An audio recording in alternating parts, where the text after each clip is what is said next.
6천 가구 정도로 계획하고 있는 선월지구가 다시 또 예정이 돼 있습니다. 네. 근데 이제 이것은 어쨌든 그 투자를 할 만한 매력적인 것은 분명합니다. 선월지구가. 네네.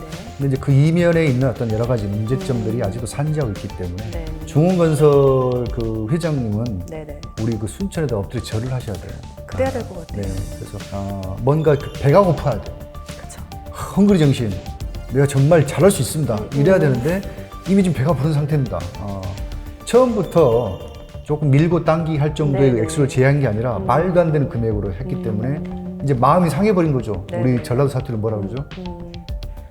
상했다. 잠깐. 전라도 아니시구나. 빈정상했다고 그러잖아요. 인정. 주민들이 협상을 안 하고 싶어 하는 거예요, 이게.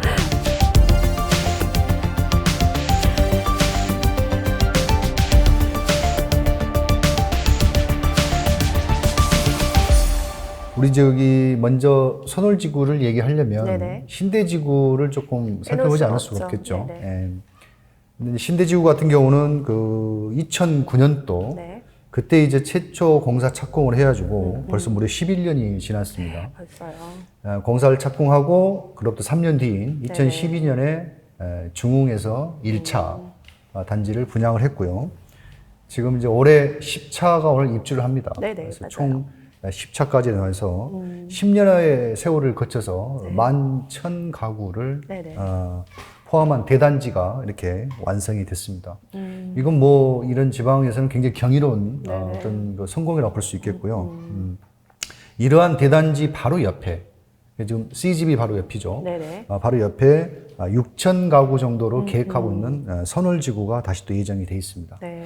근데 이제 뭐 과거부터 쭉 이 신대지구의 어떤 개발과 성공사를 보게 되면 당연히 이 선월지구도 우리가 관심을 가질 수밖에 없는. 그렇겠네요. 왜냐하면 시작하는 곳이니까. 네, 맞아요. 시작하는 곳에 당연히 뭔가 돈이 될 수 있으니까 이제 그렇게 보시면 될 것 같습니다.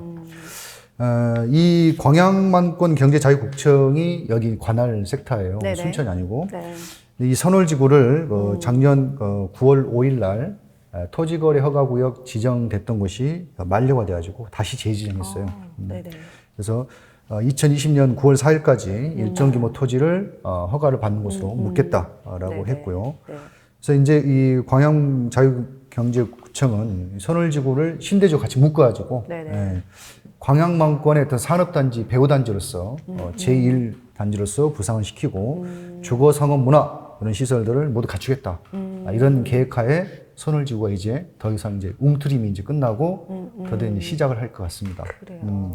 몇만 가구 정도를 예상하고 있나요? 이제 신대하고 선월까지 합치면 네. 17,000세대니까 17,000. 그걸 가구로 했을 때 한 가구당 3명 정도 하게 되면 상주하는 인구가 한 5만 정도 되겠고요. 그것은 주거만 되니까 네네. 상업지하고 이런 것까지 하게 되면 거진 뭐 5만 5천에서 6만까지도 될 수가 있겠고, 특히 요즘 최근에 그 신대 그 의료부지가 다시 한번 재검토되고 있잖아요. 그렇게 되게 되면 명실상부 완전히 그 순천하고 별도의 순천 광양 사이에 있는 대단히 어떤 신도시로서 분명히 역할을 해낼 거라고 생각합니다. 그래요. 근데 이제 이것은 어쨌든 그 투자를 할 만한 매력적인 것은 분명합니다. 선월지구가. 네네. 근데 이제 그 이면에 있는 어떤 여러 가지 문제점들이 아직도 산지하고 있기 때문에 네. 그런 부분 한번 살펴보시죠. 네네. 일단은 그 신대 옆에 있는 이 선월지구는 그 신대지구의 그 평수의 3분의 1 정도 됩니다. 네네. 한 90만 평쯤 됩니다. 그래서 이 선월지구는 한 30만 평쯤 30만 되고, 평. 예, 30만 되는데, 문제는 2023년하고 2026년 앞으로 3년에서 5년 사이에 주택 분양이 될 것이다라고 하고 있습니다. 근데 이제 개발 사업을 하려면 네네. 처음에 뭐부터 해야 돼요? 토지를 매입을 해야 되잖아요. 그쵸. 토지를 매입하려면 당연히 토지를 사들여야 되고, 네네. 이것을 우리 시민 입장에서는 보상을 받는다 그쵸. 하죠. 근데 아직 보상이 완료가 되지 않았습니다. 원래 예정은 올 네. 하반기 착공 예정 아니었나요? 그렇죠. 올해 착공이니까 올해 상반기 6월까지는 보상을 모두 끝내겠다라고 했는데 왜 보상이 안 됐을까요? 안 맞았겠죠, 금액이. 뭐 딜이 잘 안 됐겠죠. 네. 그래서 너무나 턱없이 그 현재 거래 시세보다도 훨씬 더 낮은 금액으로 제의를 했기 때문에 네네. 이런 부분이 좀 맞지가 않았습니다. 그 다른 이유들이 몇 가지가 더 있는데요. 특히 지금 이 선월지구를 시공을 하고 건설할 곳이 중흥입니다. 또 중흥인가요? 네. 그래서 중흥건설 그 회장님은 네네. 우리 그 순천에다 엎드려 절을 하셔야 돼요. 그래야 될 것 같아요. 네. 그래서 어떤 건설사가 어떤 기사에 생했던 아주 그 기폭제가 된 곳이 바로 신대지구였고요. 네네. 따라서 더욱더 많은 어떤 기부 행위와 어떤 그런 지역 발전을 위한 인프라를 건설하기 위해서 대단히 그 많은 투자를 하셔야 되는데 첫 번째 사건은 아마 그 삼산중학교 이전 문제에서 네네, 비롯됐죠. 맞아요. 그 삼산중학교를 이전해야 되는데 이제 물론 이런 이전 공사 이런 부분은 전부 다 이제 중흥에서 중흥에서. 진행해야 되는데 네네. 중흥에서 이제 뭔가 조건을 걸기 시작한 겁니다. 뭐냐면 선월지구가 완성되기 위해서는 네. 그 우리가 이제 보통 이런 대다시 도시들은 그냥 자연스럽게 배출하는 게 아니라 하수 시설이 있어야 되거든요. 그쵸. 이 하수 정비 계획상 보면은 순천이 하루에 그 할 수 있는 전체 양이 13톤이라고 합니다. 네네. 근데 13톤인데 하루에 그 11톤 정도씩 지금 이미 배출을 쓰고 있는 거죠. 그래서 용량이 85%가 지금 거짓냈기 때문에 선월지구 6,000세대까지 들어오게 되면 100% 모자라겠죠. 그래서 당연히 순천시에다가 요구를 한 거죠. 중흥건설은 하수 정비 시설을 해달라. 그걸 해주면 당연히 중학교 건설하겠다. 이렇게 된 겁니다. 첫 번째 문제는 이 선월지구의 그 시공 주체가 네.